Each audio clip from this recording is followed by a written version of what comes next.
Bonjour à tous et bienvenue dans cette nouvelle vidéo.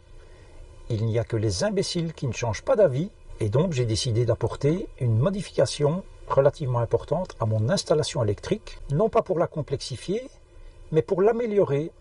A tout de suite.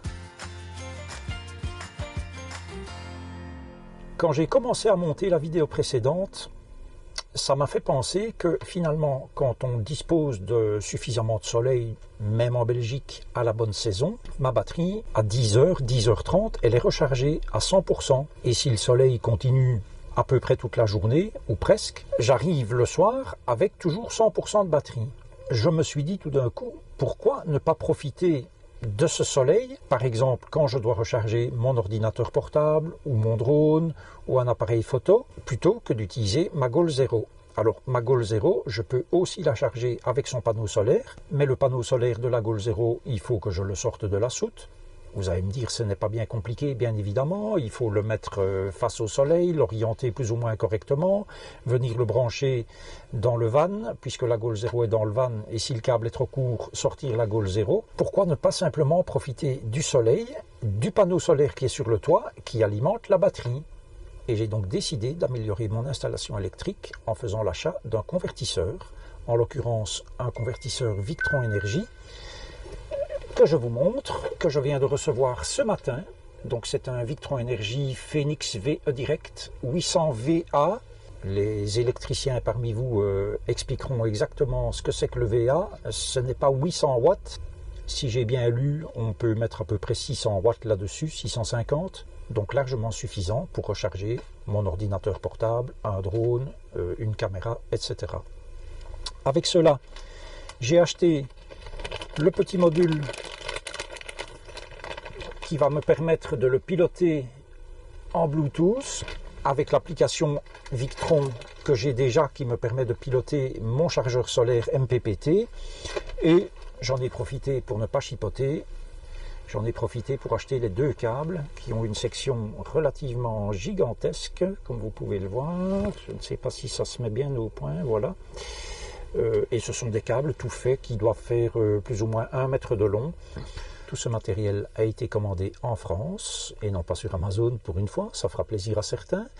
Sur une boutique qui est très connue des camping-caristes, My Shop Solaire. Alors il n'y a absolument aucun lien sponsorisé. Je n'ai d'ailleurs même pas fait cette commande avec mon adresse mail, le Vanulis, qui aurait peut-être pu les faire tilter. Donc je vais installer cela et je vous dirai ce qu'il en est. Il y a très peu de place pour le mettre. Je vous montre. Sur le chausson, beaucoup de choses se trouvent en dessous de la banquette. Vous avez donc ici le Truma diesel.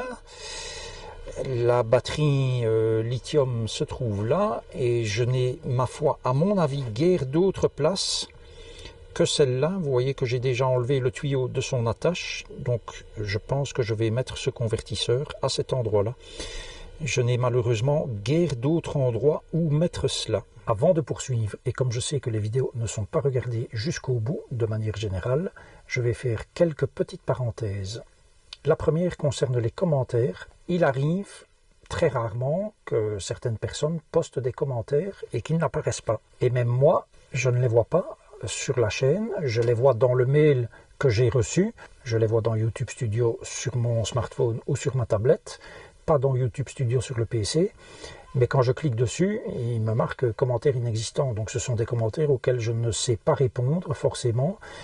Je voudrais dire ceci, je ne supprime jamais de commentaires, hormis cas tout à fait logiques d'insultes, de commentaires avec des liens vers des trucs peu recommandables, etc. Ça, bien sûr, je supprime, mais autrement, il n'y a aucune restriction sur le site pour mettre des commentaires, hormis des liens. Donc si vous mettez un commentaire avec un lien, il sera refusé et je ne le verrai même pas. Donc je ne pourrai même pas l'autoriser à la limite, puisque ça c'est quelque chose quand même que j'ai laissé comme restriction. Mais je n'ai, moi, aucune restriction sur les commentaires. Après, s'agit-il de personnes qui suppriment leurs commentaires directement après l'avoir publié? Peut-être, mais sachez que moi, je ne supprime pas de commentaires de manière générale. Seconde parenthèse, j'avais mis dans un post destiné à la communauté, donc l'onglet communauté que vous avez sur la chaîne, j'avais mis un post signalant que les quelques fichiers que j'avais, donc la checklist livraison, la checklist utilisation et le mode d'emploi du panneau de commande était disponible sur mon site web. Donc j'ai fait maintenant quelque chose d'encore plus complet. Je vous montre, vous débarquez là sur la page d'accueil d'Ulysse, donc levanulysse.travel. Dans la section téléchargement, vous avez donc la checklist livraison de votre véhicule. J'ai mis également la date de la dernière version, donc j'ai modifié suite à la réception d'un document d'un abonné. Il y a la checklist arrivée-départ, donc ce qu'il y a à faire quand vous arrivez sur un spot, ce qu'il y a à faire quand vous le quittez. Et je vous montre en photo l'endroit où j'ai mis cela dans mon van, c'est-à-dire à l'intérieur du pare-soleil conducteur. Ce fichier PDF, vous l'imprimez et vous pouvez le découper et ensuite le plastifier. Je mets également, puisque c'est quelque chose qui m'avait été demandé par mail, par un abonné, le mode d'emploi du panneau de commande. Je présume que c'est valable pour d'autres modèles que le chausson V594. C'est assez intéressant parce que grâce à cela, vous pouvez activer ou désactiver des alertes par exemple. Nouvelle section sur le site web, les liens. Qu'est-ce que j'ai mis là-dedans? Eh bien tout simplement les liens vers tout ce dont j'ai parlé dans toutes les vidéos depuis le début de la chaîne. Donc les différentes choses que j'ai achetées avec le lien d'achat. Et vous avez dans cette liste normalement tout. J'ai organisé cela en sections, donc électricité, cuisine, salle de bain, communication et ensuite le van pour les choses plus générales. Et ainsi, sans devoir retourner dans des vidéos précédentes, vous pourrez retrouver les liens d'achat pour autant que ce soit du matériel encore disponible. Par exemple, la Goal Zero, la 1400, celle que j'ai, n'existe plus, donc je mets le lien vers la Goal Zero Yeti 1500X. Mais revenons à nos moutons, ou plutôt à nos électrons.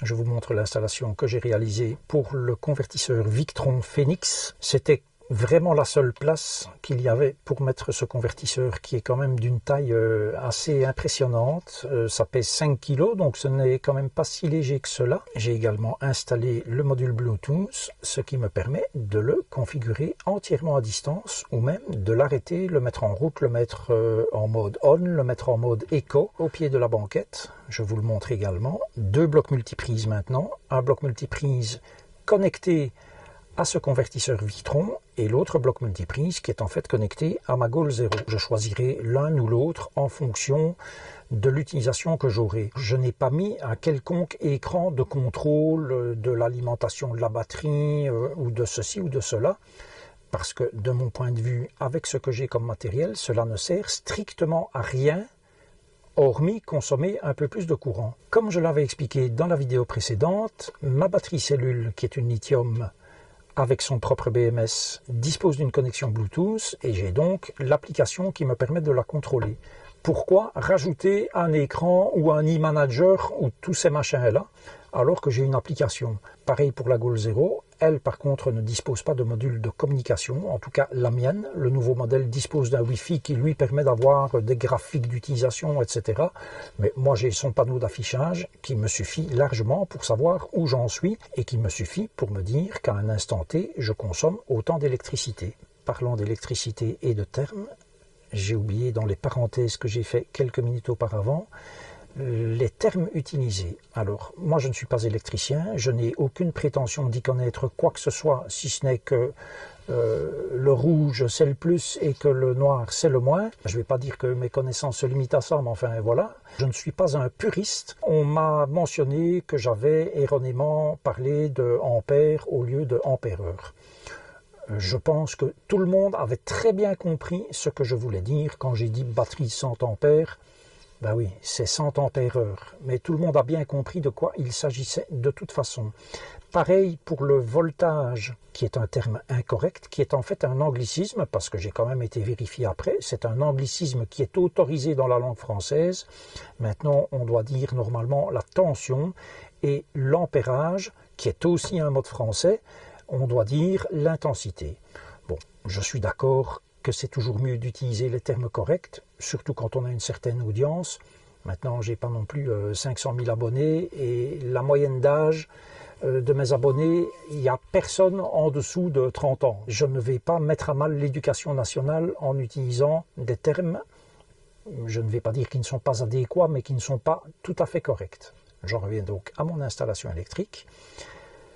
Le but de ce convertisseur, comme je l'ai précisé, c'est d'utiliser l'énergie solaire quand elle est disponible sans devoir chipoter pour recharger ma Goal Zero. Ma Goal Zero qui recharge en roulant et quand je suis à l'arrêt, que je peux recharger grâce au soleil en sortant le panneau solaire, etc. Je trouvais que c'était bien de pouvoir profiter du panneau solaire qui est sur le toit, qui recharge la batterie et sur les belles journées à 10 h du matin, elle est à 100%. Donc, si je dois recharger un jour mon drone, un appareil photo ou quoi que ce soit d'autre, j'utiliserai le convertisseur Victron. Convertisseur Victron, nul besoin d'un écran de contrôle ou quoi que ce soit. Je lui ai adjoint le petit module Bluetooth qui est prévu pour. Vous trouverez le lien sur le site web levanulis.travel, dans l'application Victron Connect, que je vous mets d'un côté ou de l'autre. Vous voyez que j'ai mon chargeur solaire MPPT, qui pour le moment charge pas grand chose puisque la batterie est chargée, donc elle est en flotte et il n'y a plus que 5 watts qui rentrent. Normal, la batterie est à 100%. Et j'ai maintenant en plus le fameux convertisseur Phoenix VE Direct 800VA qui est maintenant sur off comme vous le voyez, et je peux simplement pour l'allumer aller ici, je choisis mode on ou mode éco. Et quasi instantanément, vous voyez maintenant qu'on a 230 volts en sortie et que l'état est en mode conversion. Pourquoi aller s'embarrasser d'une installation complexe avec des câbles à tirer, mettre des panneaux de commande de ceci, des e-managers de cela? Moi, personnellement, c'est mon avis et je le partage comme dirait l'autre. Je n'ai pas besoin de tout ça et je fais tout aussi bien. Et je me fiche pas mal de savoir ce que j'ai consommé comme énergie le 10 juin 2010 à 12h03. Voilà, ça n'a absolument aucun intérêt. Ce qui compte, c'est de savoir au cours de la journée où on en est dans ces batteries. Mon installation est donc maintenant un petit peu plus complète. J'ai élargi un petit peu l'éventail des possibilités pour les jours très ensoleillés, presque comme aujourd'hui je vais dire, tout en restant dans une installation extrêmement simple qui ne va pas me demander plus de 3 minutes pour démonter ce que j'ai installé. Cette vidéo était donc un petit complément par rapport à la vidéo précédente. Je vous dis rendez-vous la prochaine et d'ici là, prenez grand soin de vous. Bim, c'est fini. 8.